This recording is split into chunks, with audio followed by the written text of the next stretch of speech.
Welcome to Finance at the Job Site, the podcast where construction finance meets the field. I'm your host, Rishi Srivastava, founder of Being Human. In each episode, I sit down with construction CFOs, controllers, owners, project managers, IT leaders, ERP consultants, and industry experts to uncover how they connect the back office with the field, choose and implement technology, manage cash flow, and drive profitable projects. Whether you are running the numbers, leading the team, or designing the systems that keep projects moving, this is your place to learn what's working, what's broken, and what's next in construction finance. Today, our guest is Robert Zimmerman. Robert, welcome. Hi, Rishi. Good to see you, man. Definitely.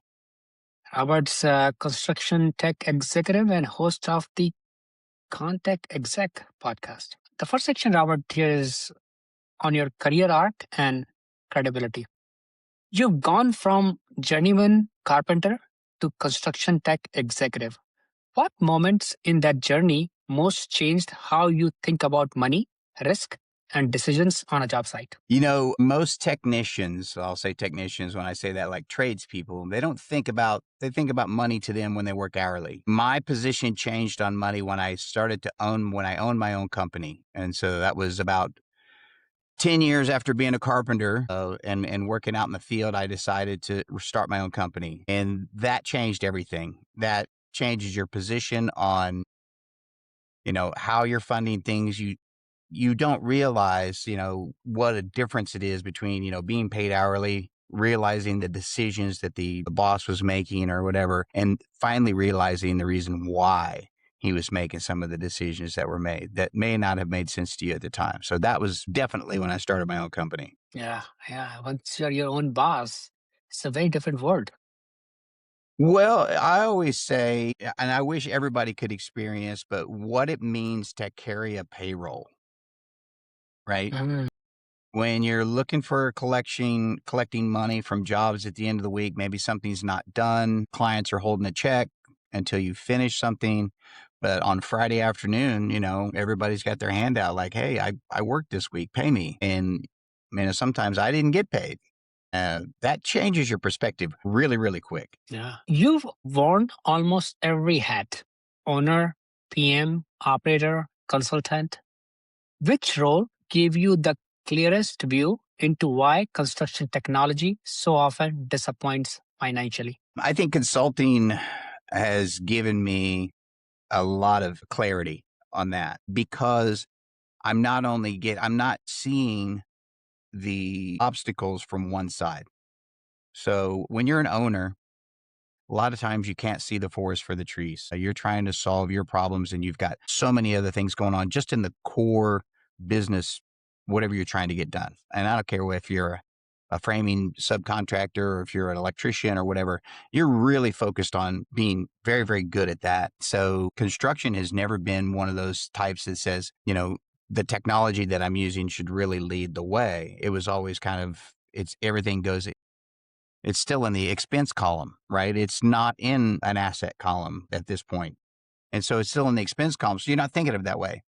So being a consultant, I can see the side of the client. I can see the side of the contractor working, and I see, hey, look, you may not see this now, but this software that you're looking at, or these three softwares that you're looking at, here's where you can divide up and figure out where it's best going to serve you, right? And that's kind of what I do when I help people. I help people decide which one is going to serve the greater good when it comes to, bottom line on the balance sheet, right? Or bottom line on the P&L. Which one is going to really serve the most function? I was talking to a construction technology VC recently, and he said selling software to construction companies is like selling porta potty to construction companies. Now, he said he's sort of going to go build his own CMS and he's going to get all this AI software and do stuff like 30% cheaper and 30% faster. It's like the world that we're living in,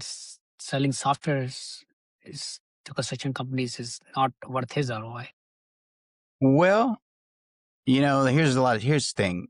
Construction companies, contractors, they don't have a lot of time, and they don't have a lot of time for nonsense.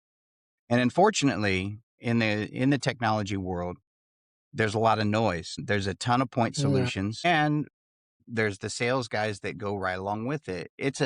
And like I said, I just did an interview with a marketing team, a go-to-market team that works directly with ConTech, and I get their struggle because it is a hard job. It's a very, very hard job to get your product out there if you're a technology founder and you've got a good product. The problem is getting past all the noise, is getting past the point solutions to get to a contractor who may have 15 minutes to spend with you and say, why do I need your product? You know what I mean? Because the last 15 of you guys that have come to my door or I've answered their call have wasted my time. Whether it was they didn't have all of the products or the product that they were looking for, the features that they needed were on a roadmap, but yeah, we're going to get to that. Don't worry. And they had like this package of this great bow that said, we do something with AI, they tried to put that, pretty little bow on that pig and it just doesn't work.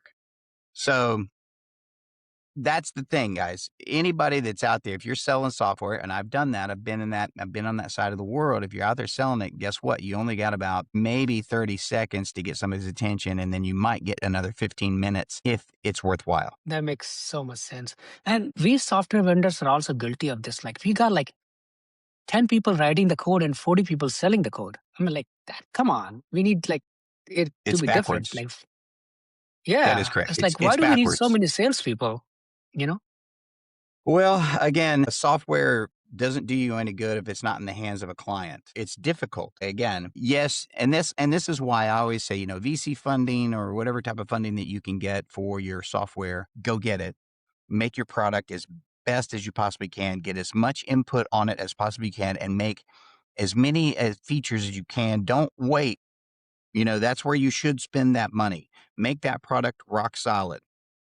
And then leave just enough Mhm. left over. Leave just enough left over to hit those conferences and hit those right spots for your target market right at the right time, and get out there and hustle. Find the people that are going to hustle. So it's difficult. It's a tough balancing act to have if you're a ConTech founder. Contractors, we are just difficult people because we just don't have a lot of time for nonsense. And that's just plain and simple. Love it. Your point of view. The next Yeah. section here is on technology versus reality in construction. A lot of contractors say we bought the software, but nothing really changed. Why does that happen so often? I'm going to blame the contractors on this one, guys. That's just honest truth is contractors don't change. Their processes don't change. Most of them, their processes are broke. I just did an article about this. I call it the coercion economy. When you're a contractor, you're working with low bidder, you're not changing up your processes and trying to find real value, real quality to deliver. I don't care how much software you buy, you're going to be dealing with, rework, RFIs galore. You're going to be dealing with problems. It's the same game. I call it the construction whack-a-mole. You're putting out fires. You're trying to, this one pops up next, you hit it. This one pops up next, you hit it. You're a fireman. You can't do that. I don't care how much software you buy. AI is not going to fix it for you. Your problem is your inefficiency in your operation. So you got to fix your processes first. I'm not saying that if you do this, fix all your processes, you're not going to have any problems. That's not what I'm saying. But what I'm saying is that maybe the way that you're bidding, the way that you're buying products, the way that you're acquiring jobs, you're getting maybe in over your head, those types of things, all of that affects the outcome of your process. So you've really got to get sharp, right? About one, cash flow. Cash flow is king in the construction business. Two, you got to get sharp about quality of help in your business there. And then if you're going to involve technology and data, you've got to get real strong about your data and how you communicate. Data is communication in today's world, period. And so your definitions, how you're defining things in your ERP, how you're lining up your task codes, your numbering system, all of that has to be spot on, consistent, and it has to be used across the board by everybody on the team, period. I don't care if you're a 20-person company or you're a 500-person company. This is what you have to do. From your perspective, What's the biggest myth contractors believe about digital transformation? The biggest myth that they believe is that they can hand it to somebody on their team and they should have the bandwidth to make it work. Not everybody is qualified to roll out technology. A lot of times technology fails. 70% of technology rollouts fail. And I think it's simply because they handed it to one person or a couple of people and said, make this work. And that's not how technology works. Again, technology is a tool that affects every aspect of your business. And so that means anybody that's involved with that technology needs to have some say or some input, and the executives team. So again, if you're a mid-market contractor, specialty contractor, whatever, GC, your executives have got to be on board. You've got to get a team of people that know what they're doing, that know how to roll a software. You may have to hire somebody that knows how to roll out software, or hire a consultant that can guide your folks on how to roll out software. And then you're going to have to get some product champions. And then beyond that, once you get that ball rolling, guess what? Then you're going to have to monitor, again, goes back to your data, making sure that it actually is worth the return on investment. You can't just stick your thumb in the air and figure out which way the wind is blowing on this. That doesn't work that way. Actually, on this one, I also want to blame a little bit on the software vendors. Sometimes they're just too prescriptive, like how to run their business. You walk in with a software and you're suddenly telling the construction company how they need to run their business. That Well, shouldn't there's a be the case. balance. It shouldn't be, but let's be clear about this. Technology runs on sets of rules, right? And those sets of rules need to kind of be abided by in order to make the technology work right. I mean, so unfortunately is that this goes back to kind of data governance. If you're not calling things the same deal, you're not saying the same words, you're not abiding by the rules, and then expecting that software to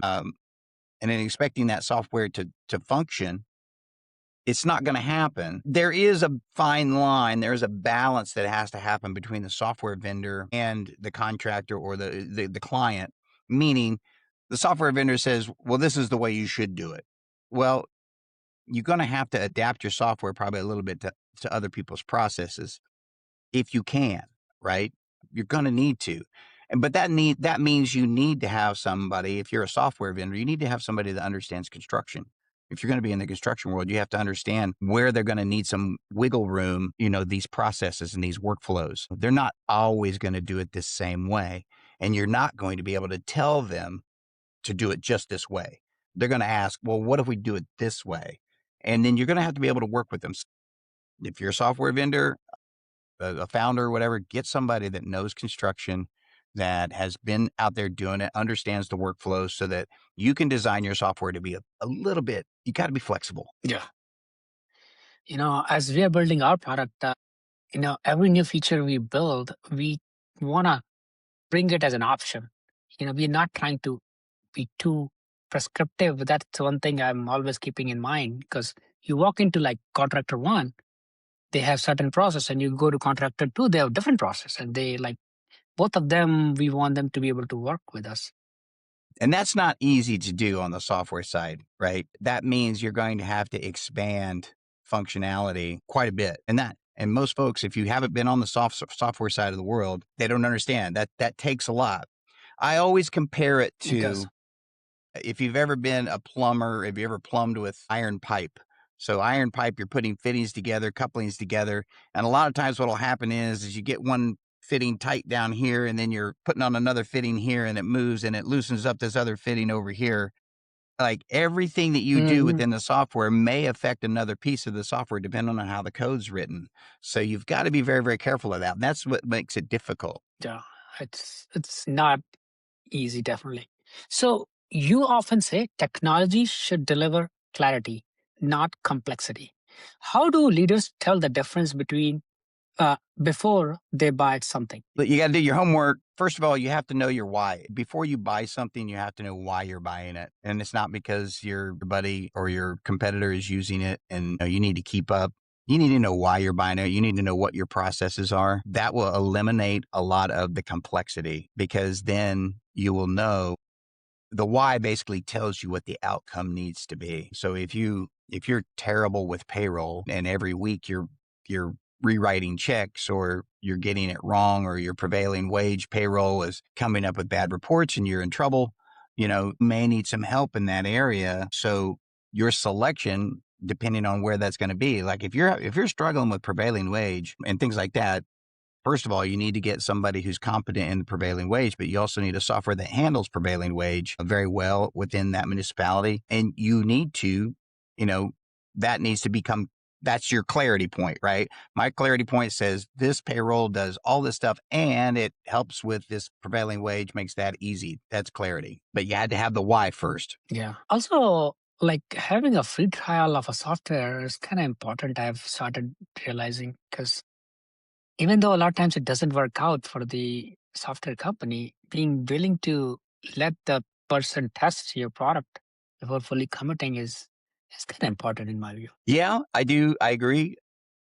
I think if you have a kind of a free version, a trial version of it, you could get it. So, hey, we have some limited usage here, just to get the basics down. But it's also up to the vendor at that time, really, to be very clear. It's like, okay, what is your why? What's your kind of end result here? If your trial does not cover that, right, then you're going to want to say, hey, okay, look, our trial's free and you can look at it, but it's probably not going to cover what you're needing. But how about this? How about I spend, and I don't think it's wrong for a salesperson or somebody that understands solution engineering a little bit on the software to go, let me spend a couple of days with you on it. And that's a relationship development moment, really. If you got somebody interested in your software and they're interested in the detail, spend the time. That's a very, very warm lead. Spend the time with them to see where they need to go, what they need to do, and how the software may function around that. Not only will it help you as a solutions engineer and getting to a correct solution for somebody and getting you that knowledge, but it'll help the client as well. They may not select your product, and that's unfortunate, but you're going to educate them and you may be able to forge a relationship, or maybe they need your product later, whatever. The next section here, Robert, is on AI Jobsite Readiness and Decision Making. You created the AI Jobsite Readiness Score, TM. What problem were you seeing in the market that made that framework necessary? Well, a lot of executives, mid-sized, larger companies, they have a glossy view of, whether their teams are ready for, and it just doesn't have to be AI, but it's going to be digitization, meaning they think they're digital because they're on Excel. That's not digitization. And that's not being ready for AI. But again, so what I like to do is I like folks to take the test, and it's just like 20 questions. And then I analyze that, because what I get is I don't just get the CEFOs or the CEO's point of view. I get the foreman's point of view. I get the office point of view. I get superintendent's point of view. I can get some project manager's point of view on what their structure looks like. Once I see that, then I know who is going to truly be able to participate in the functionality. Nobody wants to tell their boss, yeah, it doesn't really work like that. Most of the time when somebody is talking to the boss, they're like, yes, sir, it's working great. We're doing great. You know what I mean? It could be a totally, hey, are we ready for AI? You could ask somebody that directly and they'll be like, oh yeah, I think so. I think we're pretty close. I don't know anybody that has worked for a company that's going to go, yeah, no, sorry, boss, we're not. I've never met anybody like that. I never have. I've never been in a situation like, yeah, boss, yeah, you're smoking crack. We're not even close to being ready. So again, for a CEO or a CFO to tell me, oh yeah, I think we're great on our data governance, I'm just going to call BS. I just am. And I'm going to say, well, let's take the test. Go take the test. Yeah. I'm going to evaluate the criteria and I'll tell you where you're at. Yeah.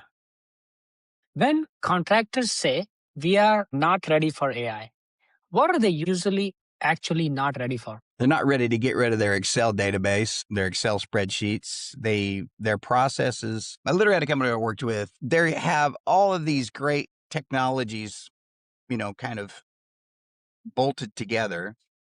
And the way that they're bolting them together is with Excel spreadsheets, right? It's so it doesn't really make much sense to say that, yes, we're ready for AI, or no, we're not ready for AI. We know we're not ready for AI because we're reliant on these Excel spreadsheets.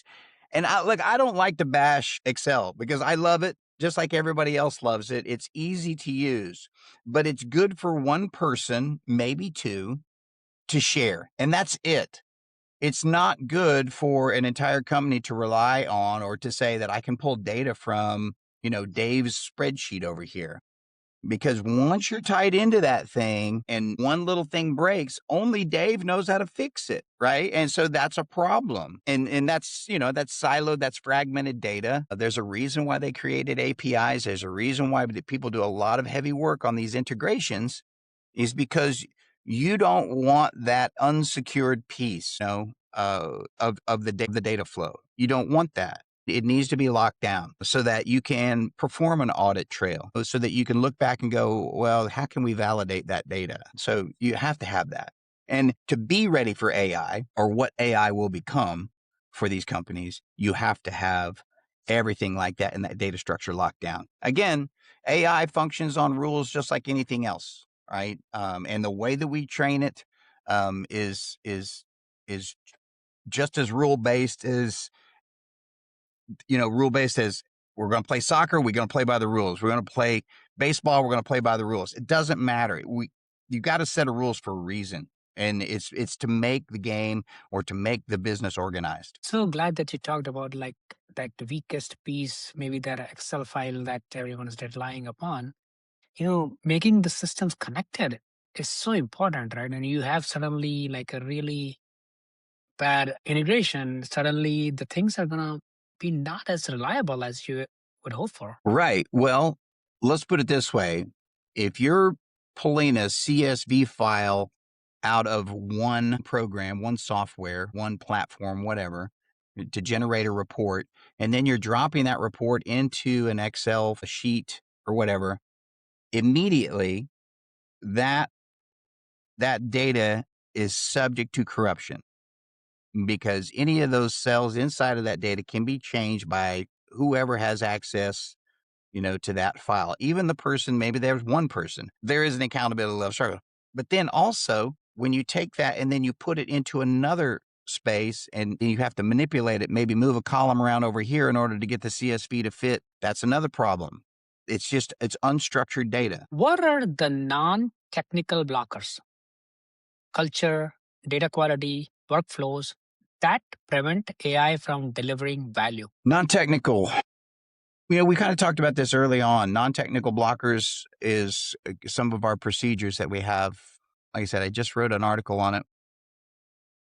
It's called the coercion economy. When you're using lowest bidder, that's not a technical thing. That's the way that we've structured business from kind of day one. I think it's interesting that we will pay lawyers $300, $400 an hour, I don't know, to, write up these contracts. But then for the actual build, we are trying to find the guy that's charging, that's paying these guys $15 an hour, that don't know anything about pouring concrete, or they're in way over their head. They don't have enough to cash flow the job, these types of things. We're willing to pay top dollar for the legality of it all, but we wouldn't have to worry about the legality of it all, quite honestly, if we actually got quality work with quality people who knew how to build. And that's the non-technical piece that we fail at every time, or not every time, I'll say a lot of times we fail at discussing the project with people that know how to build before we start structuring a contract, before we start putting a schedule together, before we start value engineering a job. One thing I love about AI right now, Robert, it's like it's going after the lawyers' jobs. It can do lawyers' jobs better than lawyers. So we needed like let's say 10 million lawyers in this country. Soon we will only need a million. Yeah, it is funny. There's a level to that. It will get rid of a lot of, and I'll say middlemen, people who've kind of been in the way for a while in the industry. Lawyers have been what we'll call necessary evils. And some of my best friends are lawyers, so like I can't, I can't bag on them too much. There's a lot of learning that has to be done, a lot of education you have to have. You have to be specialized in it. It takes a lot. And It's no disrespect to them, but yes, there is a lot of area there that can be a lot of ground that can be covered with AI that may eliminate some of that work. I got to be honest with you, Risha. I'm still kind of up in the air on the whole thing about, AI replacing people. I'm Hmm. hoping that we can keep it as a tool rather than a replacement part because again, I feel like people are the most important part of this whole process, whether it's in construction or in business. It's really about the relationship and about solving problems together. Yes, AI is a fantastic tool and can be used for great things, but I do not really want it to replace a bunch of people just because it saves a few dollars on the bottom line. But that's just me, I and that's see. kind of my personal opinion. But you Yeah, have yeah. to be ready for it. I'm also going through something personal in my life. A custody case, and I have a lawyer too. Kind of lawyers dealing with them is tough, and I hope It's the it goes well. necessary evil, right? Yeah, it's a necessary evil. You don't want to have to go to a lawyer, but guess what? If you're going to be in business, you need, the Robert Kiyosaki thing. You need bankers, lawyers, and accountants. Those are the people you're going to need in your life. You have to understand that. Yeah, yeah. How should CFOs and finance leaders evaluate AI tools differently than project or IT teams? Well, I think a lot of times what happens is they they don't. It's very difficult to measure soft cost, right? And a lot of times, technological tools provide benefits in areas that don't get measured financially, soft cost areas. If you're going to be, adding tech, yes, I believe it does need to add value, but you can't just, stick your thumb in the wind and go, yeah, I think it looks pretty good. You really do have to find a metric and stick with it to say, hey, yes, that metric has improved since we started using one thing. So you have to have a baseline. You have to develop a baseline. And so I think that's how finance folks on that side of the business can then justify, technological spends. It's not easy. I'm not saying it's going to be easy, but you're going to have to do your homework and you're going to have to find out what metric works for you that you want to, say at the end of the day, this was worth it. A lot of times, your gut feeling about a tool that you're about to acquire is very important. Like it's very hard to measure everything. If your gut's telling you, oh, this is not going to give me enough ROI, you're probably right, no matter how much mathematical analysis you do afterwards.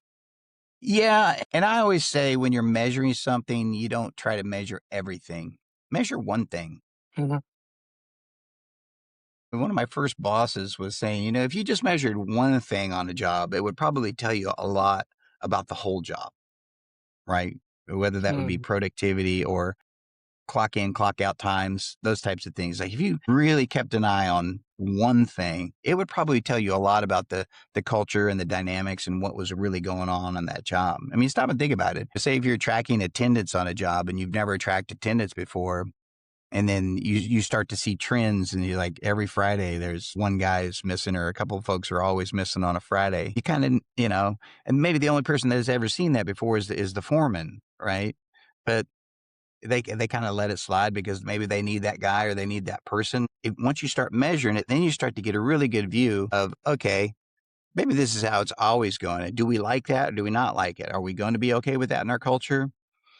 And I think a friend of mine said it best, and he was quoting somebody else. It says that, as far as culture goes, it's the things that you let slide, that's your culture. So it's interesting. And so I say the things that you measure will be the measure of your culture and the measure of your output. Next section here is on data, ERP, and financial truth. You've worked across BIM, ERP, and field productivity systems. Where does financial truth usually break down between the field and the back office? I've been, my expertise was probably more in that payroll, the hourly time tracking and productivity. I see a Mhm. lot of breakdown there as far as what specifically, I can't tell you it's different for different companies, but there's still the manual kind of transfer of information that gets into the digital system from the field, right? It's Joe had 4 hours, such and such had 3 hours, and then they've got budgets that maybe they work in. Well, it's very, very easy to say, well, I'm a little low on that budget. I don't want to put those hours on there. So I'm going to put it over here where I've got some more hours.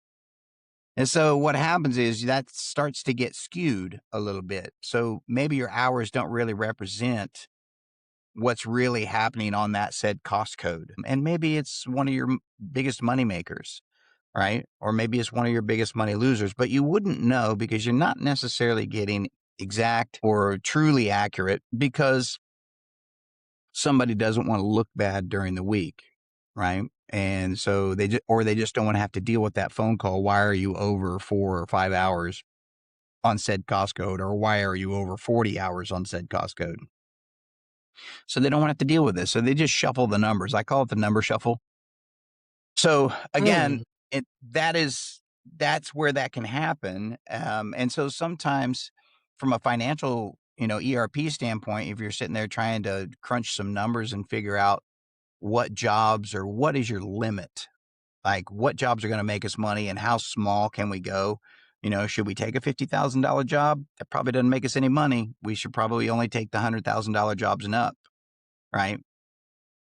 So again, if you're crunching numbers like that and you've got some skewed data in there that you're crunching from, you may not be getting exactly what you think you're getting. Again, it always comes back to these humans.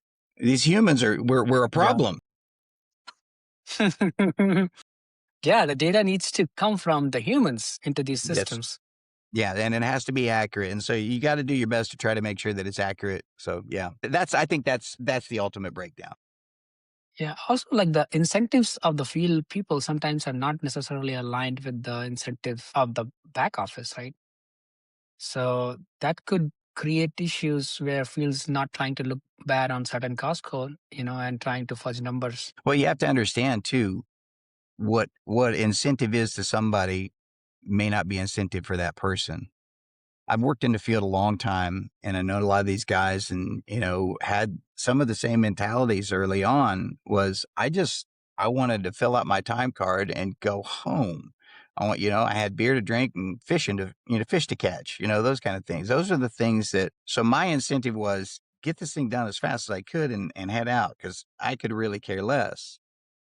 They don't understand the impact. Right. Again, it doesn't really, it looks good from their house. That's the kind of attitude. So that's what you deal with. So well said, Robert. Why is data governance such an unsexy topic, but such a big determinant of margin and cash flow? Because it's called data governance. And anytime you put govern in something, everybody thinks government and everybody runs in the opposite direction. They just do. You want to fall asleep every time you hear it. You don't want to talk about it.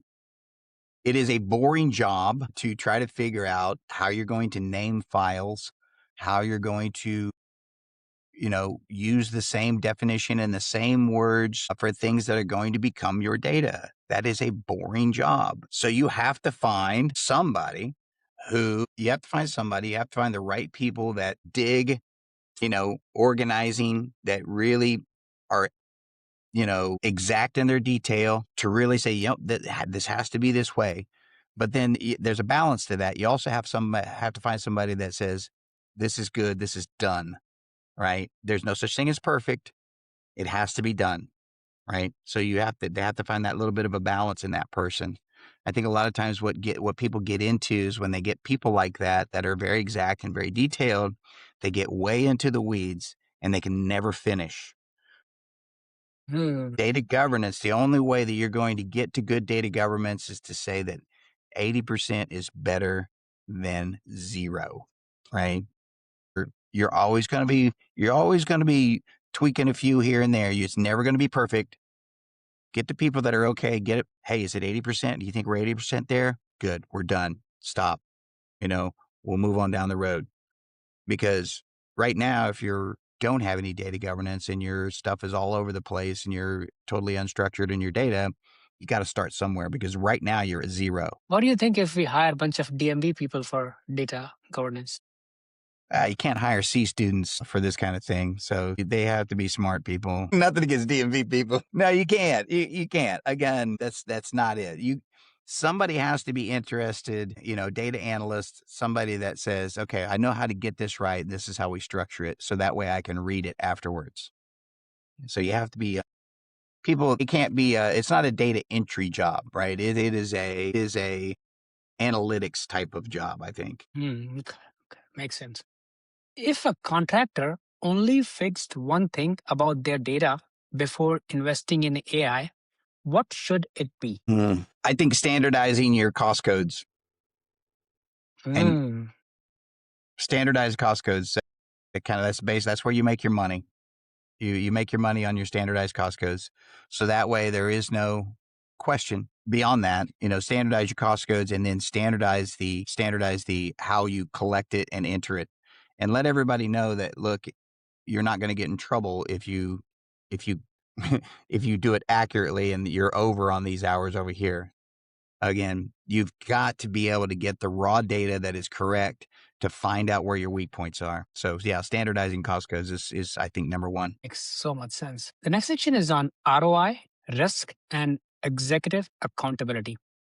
How should executives think about ROI when it comes to construction technology, especially tools tied to finance and operations? I think they should let the delegation happen to the people that are going to be using the tool Mm, and let that input drive the tool selection. I think I said it before. A lot of times what people do is they put the wrong person in charge of a person or persons in charge. Maybe because, well, they're part of the IT team, so that should be software. And I don't necessarily agree with that. IT teams, yeah, they make sure that the software is secure and they make sure that there's a lot of, that it's installed correctly. They, sometimes they get into a understanding how the software works, but the workflows inside of those are best understood by the people that are going to be using the product. So you've got to have a collaboration there. If you're going to give it to the IT team, then make it in conjunction with somebody in operations, somebody that's in the field. Get a team together of product champions that can then really make the product work well. A lot of times, IT team doesn't know the internal processes of ops and finance teams. They're just there installing stuff and helping out in some IT stuff. Well, I mean, I've worked with several IT professionals and great guys, and they know their systems and they know their stuff, but most of them didn't know construction. They didn't know, guess what? It doesn't look like it looks in the movies. Construction is a difficult, very, very stressful job when you're out there in the field. If you're a foreman and you're trying to use a tool that's digital, or even if you're a project manager, you're getting, 15 phone calls and you're trying to put out X amount of fires and then you're trying to schedule products out here. So if your tools are in a mess and they're not functioning, that's the never seen more broken iPads in my life, when when it doesn't work, right? They're just throwing them across the room because they're worthless. These people have tempers. We do. I mean, we're under deep stress, trying to get a job done. Mhm. And then when your tools don't work, and I don't care if it's a drill, whatever, that it's very frustrating. There's a reason we call these things a tool. They need to work when we need them.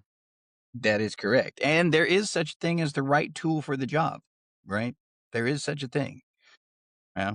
If I ever see you use a chisel for a screwdriver, Rishi, I'm gonna get on you. Yeah, thank you for saying that.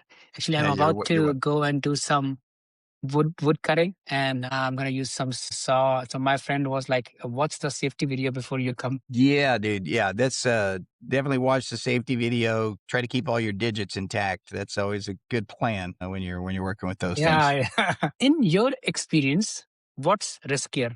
Moving too fast with new technology or waiting too long to modernize? I think waiting too long to modernize is probably a big problem Mm, because technology moves so fast in itself.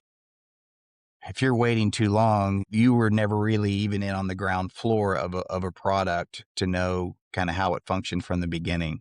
So I think there are areas where it's like you're just going to have to bite the bullet, jump in and go for it when it comes to tech. If you're running a company on QuickBooks and you're planning on trying to run more than 10, 20 million out of that QuickBooks thing. And I'm not saying that you can't. I'm just saying you're going to start to run into problems. Nothing against QuickBooks. Again, it's a great tool for small business and it's a great place to start, but you're going to have to then get into an ERP and then don't spend a lot of time. There's plenty of good ones out there. I always say with the ERPs, work with the one that wants to work with you, right? I think that's the best way.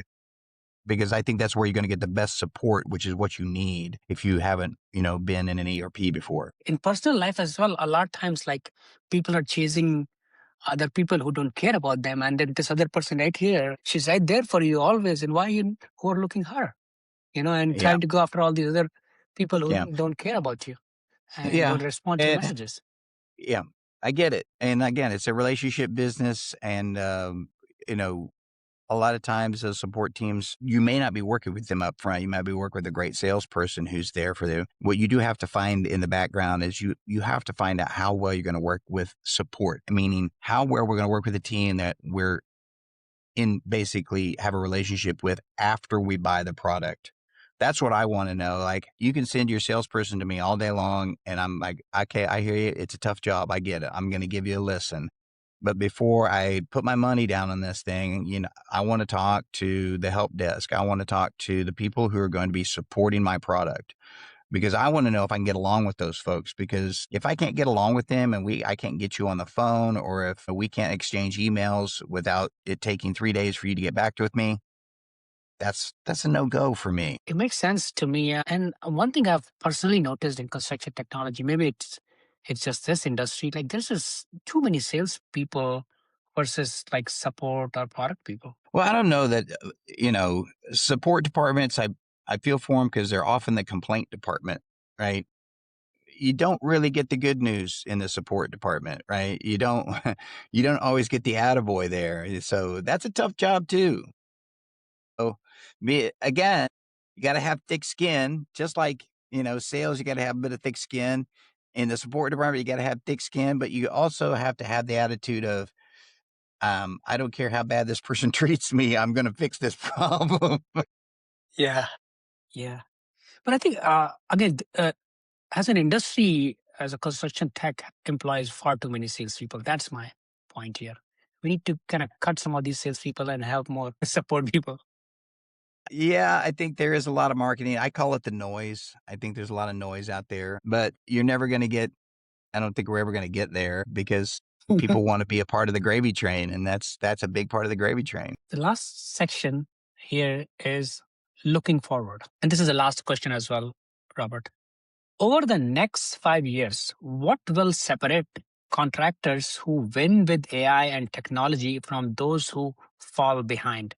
And what should leaders be doing right now? I've often said it. I think there are 3 pillars to this thing. There's not one thing that they should be doing. The first one, of course, we've talked about it plenty, the data governance portion. You're going to have to be able to communicate with whatever AI you're using, whatever digital technology you're using. And it's going to have to be consistent so that you can understand whether you're getting an ROI out of it.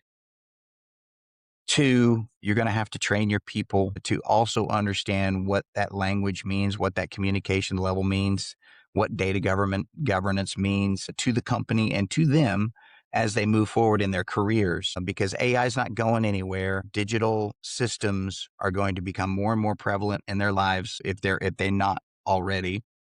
And then I guess, thirdly is understanding that the data that you're putting in, like productivity data, that type of raw data, not monetary data, but that type of raw data, then will be able to validate the money collection that you're doing at the end of the day. You have to have kind of almost trying to triangulate whether you're being successful or not, because obviously you can make money on a job, but does that mean that you made money because you had a lot of float in it?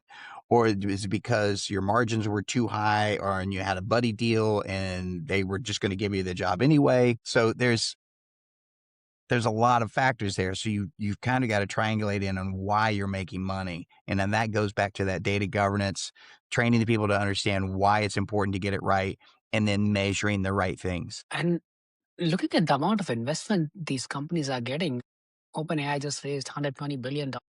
It's like we're not talking about million, $120 billion.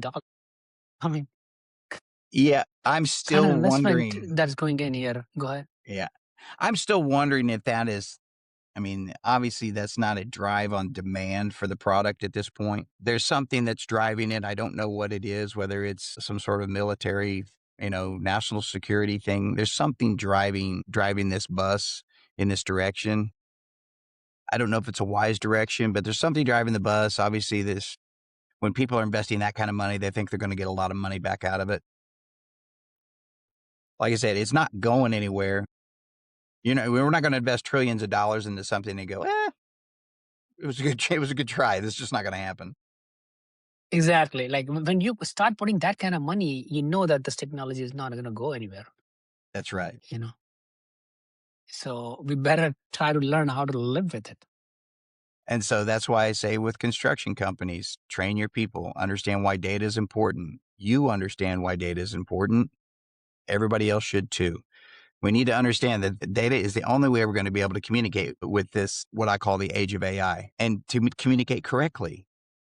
If we're giving it bad data, we might as well be raising an unruly teenager, because giving it bad data and expecting it to do something fantastic is just a terrible, terrible idea. Garbage in, garbage out.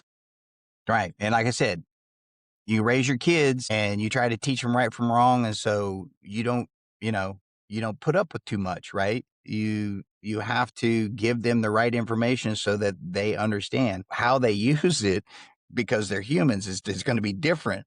But AI pretty much going to take you at your word. So that's why you see AI, people say that it hallucinates. Well, yeah, because there is a lot of garbage out there that it's been feeding on for a while. And you wonder why it sometimes makes things up or whatever. Well, guess what? It sees you do it. Why wouldn't it do the same thing? I love it, man. I enjoyed chatting with you, Robert. Thank you so much for coming on to the show. Always good talking with you, Rishi. Thanks for listening to Finance at the Job Site. If you found today's conversation valuable, share it with a teammate and subscribe so you don't miss the next episode. You can listen on Apple Podcasts or Spotify or watch on YouTube. Just search Finance at the Job Site. Until next time, here is to building smarter, faster, and more profitable projects.